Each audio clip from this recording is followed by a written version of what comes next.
कृषी आंदोलनाच्या संदर्भामध्ये सर्वोच्च न्यायालयाने जे काही काल परवा सुनावलं त्याचं वर्णन अगदी एका वाक्यात करायचं असेल तर जोर का झटका धीरे से लगे।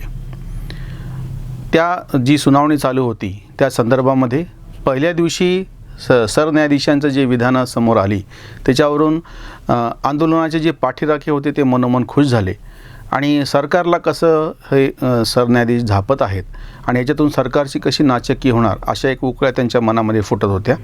पण दुसऱ्या दिवशी जेव्हा प्रत्यक्षात निकाल आला तेव्हा दोन पद्धतीनं या आंदोलनाला थप्पड बसली आहे।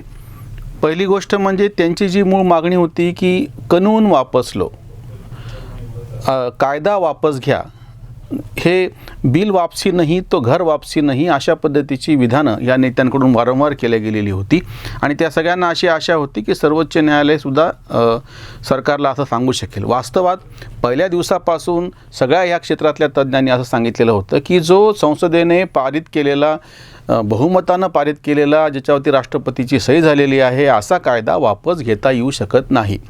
फक्त जर असा काही कायदा घटनेच्या मूलभूत चौकटीला तोडणारा असेल, त्याच्यावरती घाला घालणारा असेल तरच त्याच्यावरती न्यायालय काही विचार करू शकतं किंवा त्याच्याबद्दलची रद्द करण्यापर्यंतची भूमिका न्यायालय घेऊ शकतं किंवा सरकारला सांगू शकतं। पण ह्याच्याशिवायचे कुठलेही कायदे त्याच्यावर चर्चा झालेली की नाही, कुणाला विचारले की नाही, हे सगळे नंतरचे मुद्दे आहेत। संसदेने पारित केलेले कायदे रद्द करण्याचा अधिकार न्यायालयाला नाही, ही गोष्ट वारंवार कायदेतज्ञ सांगत होते, पण हे आंदोलनकर्ते मानायला तयार नव्हते।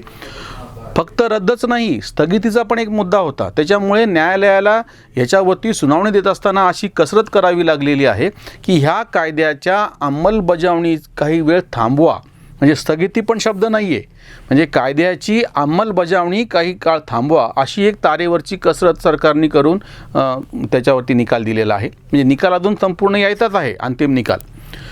दुसरी याच्यातली सगळ्यात अडचणीची गोष्ट ह्या आंदोलनकर्त्यांसाठी ठरलेली ती म्हणजे जी समिती सर्वोच्च न्यायालयाने ह्या निमित्तानं स्थापित केली आणि त्यांना सांगितलेलं आहे की तुम्ही चर्चा करून 2 महिन्याच्या आतमध्ये याच्या संदर्भातला अहवाल आम्हाला द्या, म्हणजे हा अहवाल सर्वोच्च न्यायालयात म्हणजे सरन्यायाधीशांकडे जाणार आणि त्याच्यावरती विचार करून मग ते ह्या संदर्भातला अंतिम निकाल देणार। आता पहिली अडचण ही झालेली आहे आंदोलन करणाऱ्यांची। सरकारच्या बाजूनं सगळ्यात सोपी गोष्ट अशी होऊन गेली की आता 2 महिने त्यांना विश्रांती भेटली। 26 जानेवारीला जे याच्यावरती दिल्लीमध्ये की आपली जी परेड होती त्याच्या बाबतीमध्ये एक अतिशय भडक अशी विधानं आंदोलनकर्त्यांनी अशी केली होती की आम्ही कसं मग ट्रॅक्टरचा तिथे मोर्चा काढूत आणि आम्ही कसं दिल्लीमध्ये सगळे लोक गोळा करूत आणि त्या प्रत्यक्ष 26 जानेवारीच्या गणतंत्र दिनाचा जो प्रशासकीय कार्यक्रम आहे त्याच्यामध्ये कसे अडथळे आणूत, म्हणजे अडथळे आणण्याचा शब्द नाही वापरला पण उद्देश तोच होता। त्याच्यापासून सरकारला सुटका हवी होती।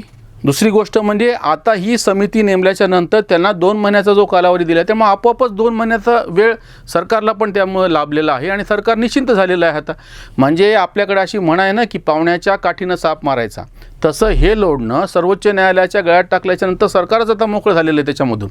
आता जी चर्चा करायची आहे 15 तारखेला परत चर्चेची 8वीच्या नंतर 9वी फेरी होणार आहे, त्याच्यातून काही निष्पन्न हो किंवा न हो आणि ह्याही आंदोलनकर्त्यांनी पहिल्या दिवसापासून तशीच भूमिका ठेवलेली आहे।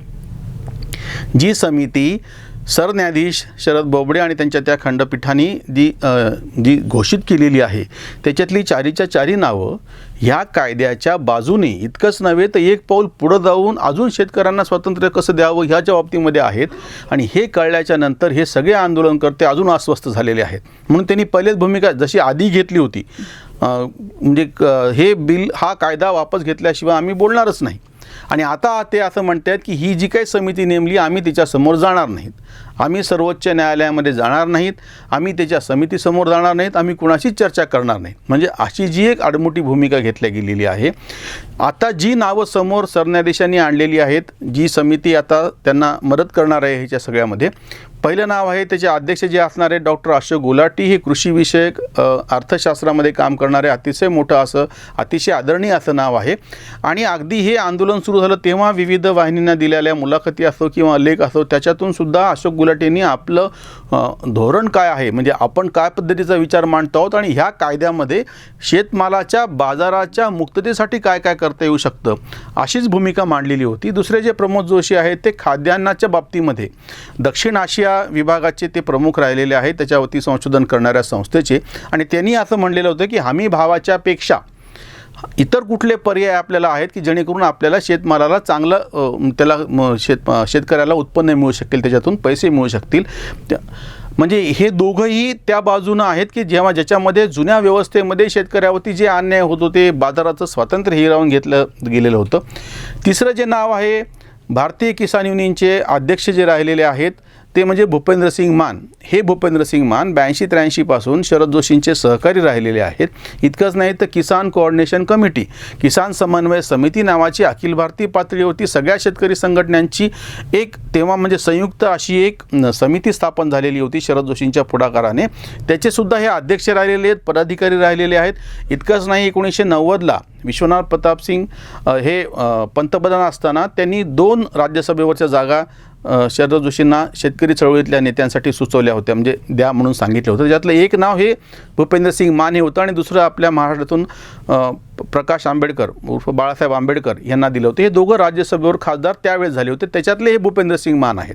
इतकंच नाही, ह्या भूपेंद्रसिंग मान यांनी पंजाबमध्ये जी गव्हाची खरेदी होती त्या खरेदीमध्ये केवळ सरकारी खरेदीमुळे, एकाधिकारशाहीमुळे शेतकऱ्यावरती अन्याय होतो, म्हणून ही खरेदी खुली करा, खाजगी व्यापारी आणि खाजगी आस्थापनांना, कंपन्यांना ह्याच्यामध्ये खरेदीसाठी परवानगी द्या.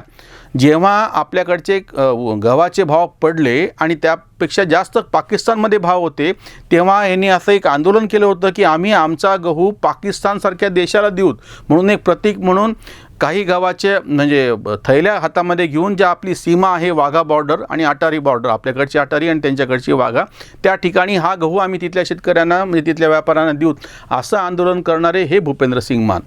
आणि चौथं नाव आहे ते तर शरद जोशी प्रणीत शेतकरी संघटनेचे सध्याचे विद्यमान अध्यक्षच आहेत, अनिल घनवट.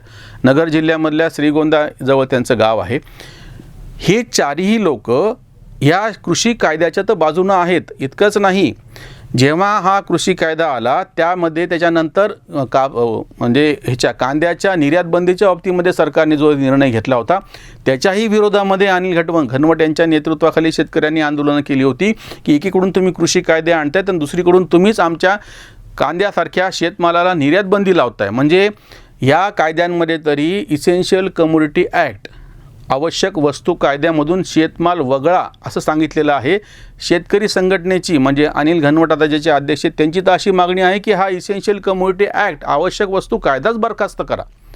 म्हणजे हे चारही माणसं शेतकऱ्याच्या मालाला जे बाजार स्वातंत्र्य पाहिजे आहे त्याच्या बाजूनं आहे, तंत्रज्ञान स्वातंत्र्य पाहिजे त्याच्या बाजूनं आहे. ही सगळ्यात मोठी डोकेदुखी हे जे सध्याचे आंदोलन करते त्यांना होऊन बसलेली आहे की जी समिती नेमल्या गेलेली आहे त्याच्यामध्ये ह्यांच्या भाषेत सांगायचं तर त्यांचा कोणी माणूस नाही आहे. जेव्हा समिती अशी स्थापन होईल अशी चर्चा समोर येत होती तेव्हा पी साईनाथ असो किंवा न्यायमूर्ती लोढा असो किंवा स्वतः योगेंद्र यादव असो अशी नावं पुढं केल्या गेली होती की जेणेकरून आपल्या बाजूनं त्याच्यामध्ये काय, आपल्या बाजूनं म्हणजे काय की वाटेल ते करून हा कायदा रद्दच झाला पाहिजे. जेव्हा की त्यांना हे माहीत आहे संसदेमध्ये पारित झालेला कायदा रस्त्यावरच्या आंदोलनाने वापस घेता येत नाही, त्याची एक विशिष्ट अशी प्रक्रिया आहे, त्यानंच तो कायदा म्हणजे किंवा तो कायदा मोडीत काढून येणारा नवा कायदा करता येऊ शकतो.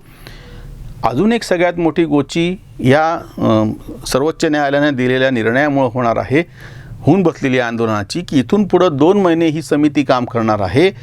2 महिन्याच्या कालावधीमध्ये हे आंदोलन खेचून कसं न्यायचं, जे शाहीनबाग प्रकरणात घडलं होतं की हळूहळू तिथून लोक गायब व्हायला सुरुवात झाली. नंतर तिथं जेव्हा प्रत्यक्षामध्ये 24 मार्चला ते आंदोलन जेव्हा पोलिसांनी लष्कराने ते सगळं उचलून नेलं तेव्हा तिथं जवळपास कोणी उरलेलंच नव्हतं शिल्लक. हीच परिस्थिती आता ह्या शेती आंदोलनाच्या कृषी आंदोलनाच्या बाबतीमध्ये सुद्धा होऊ शकते की जर हे आंदोलन अशाच पद्धतीनं पुढं रेटायचं असेल तर अशी एक वेळ येईल की त्या ठिकाणी प्रत्यक्षामध्ये बसायला कोणी शिल्लकच राहिलेलं नसेल. त्याचं कारण आहे की इतक्या फार मोठ्या कालावधीपर्यंत त्या ठिकाणी नुसतं बसून राहणं हे शक्य नाही. दुसरी गोष्ट म्हणजे इतर लोकांचा रस्ता अडवलेला आहे.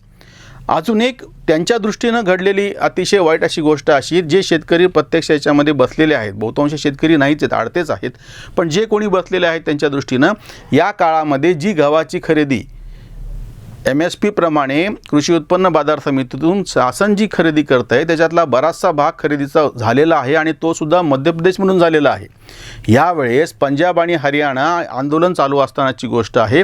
सगळ्यात जास्त गव्हाचं उत्पादन मध्य प्रदेशमध्ये झालं. इतकंच नाही, नुसतं उत्पादन नव्हे तर या मध्य प्रदेशमधल्या गव्हाची खरेदी झालेली आहे, बिहारमधल्या गव्हाची खरेदी झालेली, उत्तर प्रदेशमधल्या गव्हाची खरेदी झालेली. या काळामध्ये शासनाची खरेदी त्यांच्या गोदामांची जितकी क्षमता असते तितकीच असते. ती एकदा संपल्याच्या नंतर मग शासन MSP प्रमाणे गहू खरेदी करू शकत नाही.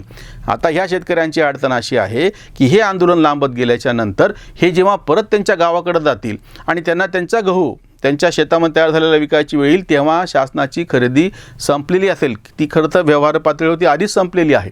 म्हणजे हा पण तोटा ह्या आंदोलनकर्त्यांना आता होणार आहे. मुद्दा समोर असा येतो, सर्वोच्च न्यायालयाने म्हणजे जाईपर्यंत खरं तर चर्चेमध्ये हा जो प्रश्न सोडवला असता न्यायालयात न जाता तर ते आंदोलनकर्त्यांना जास्त सोपं ठरलेलं असतं. पण ह्यांनी नको तितकं ताणत नेलं. आपण ज्याला म्हणतो ना की तुटेपर्यंत ताणावं, पण इथं परिस्थिती अशी आहे की तुटलं तरी ते ताणत बसले. स्वाभाविकपणे न्यायालयामधून जो एक दिलासा मिळाला त्याच्यामुळे सरकारने सुद्धा शहाणपणानं असा निर्णय घेतला की आम्ही न्यायालयाच्या निर्णयाचा आदर करतो. म्हणजे वरवर पाहता सरकारला कसं त्यांनी सुनावलं अशा बातम्या 2 दिवसापूर्वीपर्यंत आपले पत्रकार देत होते. पण जेव्हा प्रत्यक्ष अधिकृतरित्या कागदोपत्री लिखित स्वरूपामध्ये जेव्हा हा निकाल समोर आला त्याच्यानंतर यांच्या आंदोलनकर्त्यांचे डोळे पांढरे व्हायची वेळ आली. आणि आंदोलनकर्त्यांमध्ये घुसलेले जे बाकीचे समाजवादी आणि डावे घटक होते, जे नेते होते की ज्यांना कामगारांचे आंदोलन आणि शेतकऱ्यांच्या आंदोलनामधला फरकच कळत नाही. कामगारांचं आंदोलन तुलनेने ह्यासाठी सोपं असतं की कामगार हा स्वतः कारखानदार नसतो, त्यामुळे तो संप करू शकतो, तो मोर्चा काढू शकतो. पण शेतकरी हा स्वतःचाच शेत असल्यामुळे तो जेव्हा संप करतो, तो जेव्हा असं कुठल्या आंदोलनाला बसतो, ते जर असं दीर्घकाळ ताणल्या जाणार असेल तर त्याच्यामुळे त्याचंही नुकसान होतं शेतीचं. ह्या डाव्यांच्या लक्षात आलं नाही, योगेंद्र यादव सारख्यांच्या लक्षात आलेलं नाही, मेधा पाटकरांसारख्याच्या लक्षात आलं नाही. कारण की ह्यांना जी आंदोलन करायची सवय आहे ते कामगार असोत किंवा बाकीच्यांच्या आंदोलन करायची सवय आणि त्याच निकषाप्रमाणे ते हे आंदोलन करायला बसले. ह्या आंदोलनाची ह्या निकालाने पूर्णतः गोची करून ठेवलेली आहे. त्यामुळे त्याचं जे वर्णन करायचं आहे ते जोर का झटका धीरे से लगे असंच करावं लागेल.